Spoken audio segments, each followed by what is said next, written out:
Welcome, class, to the Intro to Java Programming. In this lesson, we'll be reviewing the non-primitive string data type and some available helper methods. The information given in today's lesson is by no means complete, but will give you a foundation to work from and provide some good working examples. It is up to you to continue to research uses and features of existing data types, along with discovering new data types. A string is a sequence of characters that exists as an object. Once created, a string is immutable. Immutable means the value of the string cannot be changed. Very good! In the primitive test, we created an empty string variable. In a later step, we changed the value. How was this value changed when strings are immutable? Looks like I need to show you how this magic trick works. The string value is stored in memory. Java keeps track of the variable name and a reference pointer to the memory location of the value. If you change the value of the variable, a new area of memory holds the new value and the reference pointer is changed. The old value in memory did not change. This process repeats each time you change the value of the variable. So technically, the value in memory did not change, only the reference pointer changed. This topic can quickly get confusing, and I want to keep things simple for an introductory lesson. If you are interested in how the string object is stored in memory or other inner workings, please take the time to do some additional research. Just know that the value of the string stored in memory is immutable. You may be asked this question on an exam or a job interview. The reference pointer can change to a new memory location, which allows us to change the value of the string variable as often as we need. Inside our Basics IntelliJ project, let's build some string unit tests. Close any open tabs you have. Inside the data type package, let's create a new class called string test.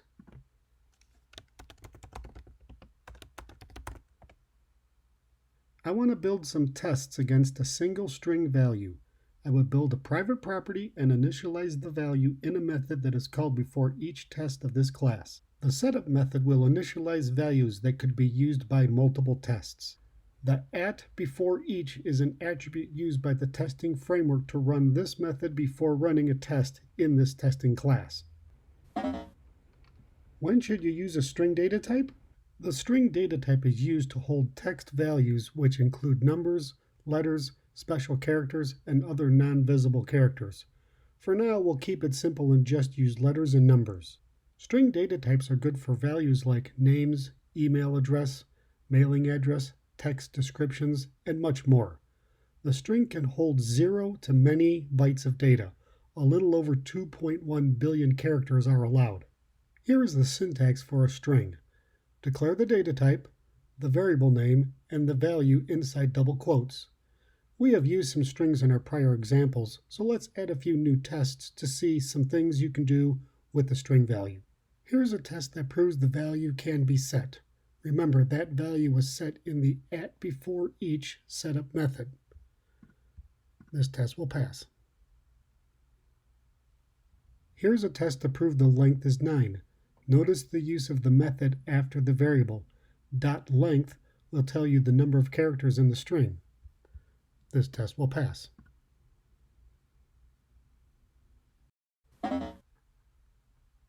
How can a string have a length method? Let's revisit the payroll and payroll test classes we built in the previous lessons. Payroll is a class. Payroll under test is an object created from the payroll class. GetNetPay is a method of the payroll class, therefore the payroll under test object is allowed to use this method because... Correct! The method is public. Well, with that said, the string is no different. String is a class. Value under test is an object created from the string class. Length is one of many public methods available to the value under test object. Let's go back to the length test. Let's delete the length method, type a period. After the variable, you'll expose IntelliSense with a list of options. Notice the circle M to the left that indicates a public method is available. We can scroll down this list and see there are dozens of methods available for us to use.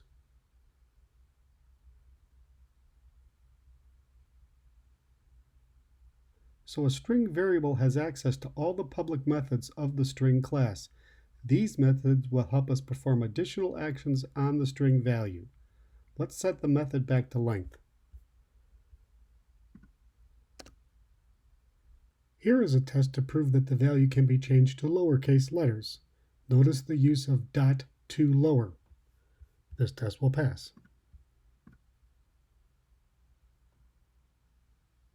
Here's a test to prove the value can be changed to uppercase. Notice we changed the variable to a new value that is lowercased. We tested the toUpper method. This test will pass. Here are 3 tests to prove that we can grab a portion of a full string. One from the beginning, one from the middle, and one from the end of the string value. .substring needs to know the starting position and the ending position. The character in the ending index is not returned. The positions used are zero-based. This means index 0 points to A, index 1 points to B, index 2 points to C. This pattern goes all the way to the end. In this example, index 8 points to the letter I. Notice in our last test to grab the last 3 characters, we need to know the length of the string. Using the .length method gave us the answer we needed. Also notice we did a math calculation of .length minus 3. The substring parameter needs a number and the math equation returns a number. Finally, since the string positions are zero-based, 8 is the last valid character. We passed the length function, which returns 9. Remember, the substring grabs the characters up to but not including the ending position. Let's run all these tests to prove they pass.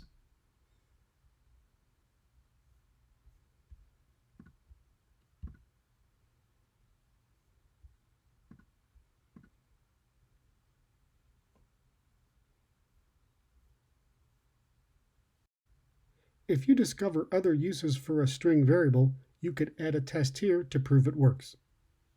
Time for a Coach Joe challenge question. I can add 2 numbers like 4 plus 3 and get 7. Can you add 2 string values? Adding 2 string values is allowed. It's not a mathematical operation, but a concatenation. Concatenation is joining 2 strings together. Let's build one final unit test to prove this works. Here you can see we used the plus symbol to concatenate the 2 values. The first value is joined by the second value. This test should pass. You should now have a basic understanding of the string data type, including several helper methods like length and substring. You also saw an example of a method with a before each attribute that will execute before each test in the class is run. Your optional homework assignment is to create a unit test to show the proper use of .replace and .contains on the string variable. In the next lesson, we'll discuss the data types for numbers. Remember, future senior developers, make it work, prove it works, then make it better. Ready? Break!